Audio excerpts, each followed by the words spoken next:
Hi guys, muli nagbabalik si Asurada. At ngayong araw ako yung maliligo kasi galing ako sa labas. Sobrang banas talaga. Kaya ngayon kukuha ako ng short. Ako yung maliligo. Gawa nang ako yung magsusundo kay madam. Ay na guys, maghuhubad na ako. Ang laki ng tiyan ko. Kawawa dito. Tamo naman bugyot. Let's go, maliligo na tayo. At ngayon guys, ito, papasok na ako sa CR. At ako'y maliligo na. Sobrang lamig sigurado maligo kasi gabing-gabi na. Ngayon, ito, kakatapos ko lang maligo. Ay, ako'y magbibihis naman. Para naman fresh at para mabango kay madam. Pag sumakay ng motor, kawawa dun eh. Ito, laki ng tiyan ni damulag Kawawa sa'yo, Sanayo. Hihi. Ngayon, magbibihis na ako. Maglalagay ako dito ng, ano ba tawag dito? Manlagay sa kilikili ko. Yung ginagamit ko para bumango yung kilikili ko. Ay ang laki ng tiyan ko. Kawawa dito may pasuklay-suklay pa si taba. At ngayon nga, ako'y magsusuot na ng damit. Kasi, nilalamig na talaga ako. At mamaya, ipapakita ako sa inyo yung motor ko nandun nakaparking. Kawawa doon.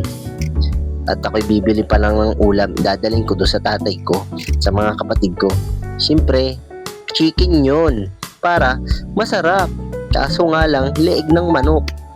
Kawawa doon. At ngayon nga, ako'y magbe-vape muna. Pausok muna, parang kapre, kaso baboy. Ayan guys, ako'y lalabas na. At paglabas ko nga, ito yung nakabungad sa akin. May nakita pa akong tayo kanina. Ang baho nun. Ayun guys, nandito na ako sa labas. Ayun mga nag-aakot yata sila doon ng items galing Maynila. Ayun guys, yung motor natin, igagayak na natin kasi nakabili na ako ng chicken. Let's go! Ito, nagmotor na ako pero nakarating na ako dito sa amin. Na ito na yung bahay ng aking tatay. Pupunta ako. Ayun madilim pa nga dito eh. May aso pang maingay. Kawawa dito sa asong ito. Ayun napakaganda ng daan, karsada. Shoutout kay Papa, saka kay Tita Edna. Niniluto nila chicken. Happy birthday daw kay Kian, sabi ni Ate Edna.